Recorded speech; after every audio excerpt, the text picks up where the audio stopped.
तो दोस्तों आज की इस वीडियो में मैं साउथ कोरिया के एक ऐसे केस के बारे में बात करने वाला हूं जिसमें एक 14 साल की लड़की के साथ कुछ ऐसा होता है जिसे सुनकर आप भी हैरान रह जाओगे एंड इस बात को सहन नहीं कर पाओगे कि साउथ कोरिया जैसी डेवलप्ड कंट्री में भी ऐसे केसेस होते हैं। एंड इस केस के थ्रू साउथ कोरिया का जो जस्टिस सिस्टम है उसकी आपको डार्क रियलिटी पता चलेगी। तो चलो बिना किसी देरी के वीडियो स्टार्ट करते हैं। 14 साल की लड़की जिसका नाम था चॉय, जो कि साउथ कोरिया के उल्सान शहर में रहा करती थी एंड उसके फादर भी थे एंड मदर भी थे। बट बचपन में ही उसके फादर एंड मदर के बीच डाइवोर्स हो गया था क्योंकि उसके जो फादर थे बहुत ही ज़्यादा ड्रिंक किया करते थे एंड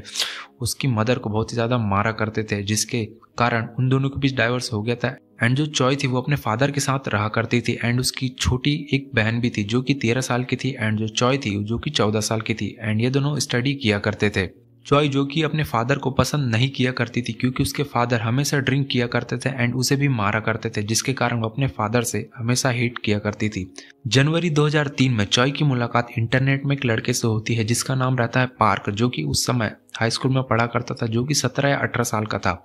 एंड चॉय एंड पार्क की इंटरनेट में जो मुलाकात हुई थी वो धीरे धीरे आगे बढ़ती है एंड इन दोनों के बीच धीरे धीरे टेक्स्ट मैसेज के थ्रू बात होने लगती है। एंड जो चॉय थी वो हमेशा अपने फादर से हिट किया करती थी एंड उसे कोई पूछने वाला था ही नहीं, तो वो उस लड़के के साथ अटैच हो गई थी एंड उसके साथ हमेशा बात किया करती थी एंड इनका जो अटैचमेंट था धीरे धीरे बढ़ रहा था। अब चॉय को पार्क के साथ बात करते करते कम से कम 1 साल हो गए थे एंड इनके बीच का जो बॉन्ड था बहुत ज़्यादा बढ़ गया था एंड ये दोनों फिजिकली आमने सामने मिलना चाहते थे। एंड चॉय थी जो कि उल्सान शहर में रहा करती थी एंड जो पार्क था वो मिरयांग शहर में रहा करता था। एंड ये दोनों जनवरी 2004 में डिसाइड करते हैं कि ये दोनों आमने सामने फिजिकल मिलेंगे। एंड जो पार्क रहता है जो चॉय को बोलता है कि तुम मेरे शहर मिरयांग आ जाओ, मैं तुम्हें वहां मिलूंगा। एंड जो चॉय रहती है वो मिरयांग शहर पहुंच जाती है एंड पार्क से मिलने के लिए वो उस जगह पर पहुंचती है एंड ये दोनों वहां मुलाकात करते हैं। एंड जो पार्क रहता है वो चॉय को अपने एक रूम में ले जाता है एंड जैसी चॉय को रूम के अंदर ले जाता है वो उसके ऊपर एक आयरन की रॉड से वार करता है, जिसके कारण जो चॉय रहती है वो बेहोश हो जाती है। एंड जब वो उठती है तो अपने आप को एक रूम में पाती है एंड देखती है कि उसके चारों तरफ और भी 10-11 लड़के हैं एंड वो ये सब देखकर हैरान हो जाती है। अब चॉय के बाद पता चल जाती है वो एक मोटेल में है एंड उसके आजू बाजू 10-11 लड़के हैं एंड उसे क्लियरली ये बात पता चल जाती है कि पार्क के क्या इंटेंशन है एंड वो वहां से भागने की कोशिश करती है। बट पार्क एंड उनके जो फ्रेंड्स रहते हैं उस चॉय को वहां से भागने नहीं देते एंड उसके साथ जबरदस्ती करने लगते हैं। सामने 12 लड़के थे एंड ये लोग उस लड़की के साथ गलत काम करने की कोशिश करते हैं एंड जो चॉय रहती है वो ज्यादा कुछ नहीं कर पाती क्योंकि वो सिर्फ 14 साल की थी एंड वहां से भाग नहीं पाती। एंड ये जो 12 लड़के हैं उसके साथ बारी बारी से रेप करते हैं एंड जब इनका मन भर जाता है तो शाम के समय वो चॉय को वहां से जाने देते हैं। अब चॉय सीधे अपने उल्सान शहर में अपने घर चले जाती है एंड वो ये बात किसी से नहीं कह पाती एंड वो अपने फादर को भी ये बात नहीं बता पाती क्योंकि उसके जो फादर थे हमेशा की तरह इस बार भी ड्रिंक करके आए थे शाम के समय एंड अपने फादर से एक लफ्ज भी नहीं कहती है एंड वो यही इस बात को दबा देती है। एंड इस इंसिडेंट के 2-3 दिन बाद चॉय को फिर से एक कॉल आता है एंड दूसरी तरफ जो शख्स बात कर रहा था वो होता है पार्क, जो कि फिर से चॉय को अपने शहर मिरयांग बुला रहा था एंड उसे ब्लैकमेल कर रहा था क्योंकि उन लड़कों ने जब उसके साथ उस घिनौना काम किया तो उन लोगों ने चॉय का वीडियो बना लिया था एंड वो लोग चॉय को धमकी दे रहे थे कि अगर तुम फिर से हमारे पास नहीं आती तो हम तुम्हारा वीडियो लीक कर देंगे। एंड ये सब सुनकर जो चॉय रहती है वो डर जाती है एंड वो अब कुछ नहीं कर सकती, तो वो फिर से पार्क के पास चले जाती है एंड फिर से ये लोग उसका गलत मिसयूज करते हैं एंड उसके साथ बारी बारी से रेप करते हैं। और ये इंसिडेंट यहीं पर ख़त्म नहीं होती और कई महीनों तक पार्क एंड उसके फ्रेंड्स उसे ब्लैकमेल करके अपने पास बुलाकर उसके साथ वो दरिंदगी भरी हरकतें करते हैं और कभी कभी तो वो लोग उसे पब्लिक प्लेसेस में बुलाकर उसके साथ फिजिकल होने की कोशिश करते थे। एंड और सबसे बुरी बात तो ये थी कि कभी कभी तो वो चॉय को पब्लिक बाथरूम में या पब्लिक वॉशरूम में उसको बुला लिया करते थे एंड उसके साथ वहां पर भी गलत काम किया करते थे। एंड कभी कभी तो वो लोग चॉय की जो प्राइवेट पार्ट में कुछ गलत चीज़ें डाल दिया करते थे एंड जो कि चॉय थी वो ज़्यादा कुछ नहीं कर पाती थी। एंड ये सब सहन करते करते चॉय को बहुत 5-6 महीने बीत चुके थे एंड वो इन सब से बहुत ज़्यादा परेशान एंड डिस्टर्ब हो चुकी थी एंड वो ये बात किसी को नहीं बता पा रही थी। एंड जो चॉय रहती है डिसाइड करती है कि अब ये सब चीज़ें वो सहन नहीं करेगी। अब चॉय एक काम करती है, वो मेडिकल स्टोर से जाकर स्लीपिंग पिल्स लाती है एंड पूरी स्लीपिंग पिल्स खा लेती है एंड जिसके कारण वो बेहोश हो जाती है। चॉय जो कि बेहोश हो चुकी थी उसे हॉस्पिटल ले जाया जाता है एंड डॉक्टर वहाँ उसका ट्रीटमेंट करते हैं एंड जब डॉक्टर उसके बॉडी पे बहुत सारे घाव एंड स्क्रैचेस देखते हैं एंड जब उसे एग्जामिन करते हैं तो उन्हें ये बात पता चलती है कि इस लड़की के साथ कुछ गलत हुआ है एंड ये बात उसकी आंट को इन्फॉर्म करते हैं। एंड 25 दिसंबर 2004 को उसकी आंट पुलिस स्टेशन जाकर रिपोर्ट लिखवाती है उन लड़कों के खिलाफ। एंड जो चॉय रहती है अपनी आंट को भी ये बात बता देती कि उन लड़कों ने मेरे साथ गलत काम किया और इतने महीनों से वो मेरे साथ गलत काम कर रहे थे। एंड फाइनली वो अपना पूरा जो किस्सा है वो पुलिस वालों को और अपनी आंट को बता देती है। एंड जो पुलिस वाले रहते हैं उल्टा ही लड़की को दोषी ठहराने की कोशिश कर रहे थे एंड कहते हैं कि शायद तुम ही नहीं उन लड़कों को सेड्यूस किया होगा एंड तुम्हारी ही गलती है। एंड पुलिस वाले जब तहकीकात करते हैं एंड पता चलता है कि उन जो लड़के हैं उन्होंने और 5 लड़कियों के साथ ही कुछ ऐसा किया है। अब पुलिस वाले इन्वेस्टिगेशन करते हैं एंड उन लड़कों को पुलिस थाने में लाया जाता है एंड फेस टू फेस चॉय के सामने बैठाला जाता है। एंड सबसे बुरी बात तो ये थी कि जब पुलिस वाले उन लड़कों के सामने उस लड़की से पूछते हैं कि बताओ तुम्हारे साथ इनमें से किस लड़के ने रेप किया है एंड किसने तुम्हारे प्राइवेट पार्ट पे कैसी कैसी चीजें डाली है, और ये सब जो क्वेश्चन सुनकर जो चॉय रहती है बहुत ही ज्यादा हैरान हो जाती है और ढंग से आंसर नहीं दे पाती एंड चॉय बहुत ही ज्यादा अनकंफर्टेबल महसूस करती है। एंड जब चॉय पुलिस वालों से ये रिक्वेस्ट करती है कि इस केस में आप लोग लेडी ऑफिसर्स को लाइए, तो जो पुलिस ऑफिसर्स रहते हैं इस बात को रिजेक्ट कर देते हैं और ये कहकर रिजेक्ट करते हैं कि लेडी ऑफिसर्स ज्यादा इस केस को सॉल्व नहीं कर पाएगी। एंड आगे जब इन्वेस्टिगेशन होती है तो उल्टा पुलिस वाले ही चॉय के ऊपर इल्जाम लगाते हैं कि तुम ही नहीं इन लड़कों को शायद शेड्यूस किया होगा एंड और तुम बिना फालतू के मिरियांग शहर को बदनाम कर रही हो। पुलिस वाले यहाँ पर एक गलती कर देते हैं कि चॉय का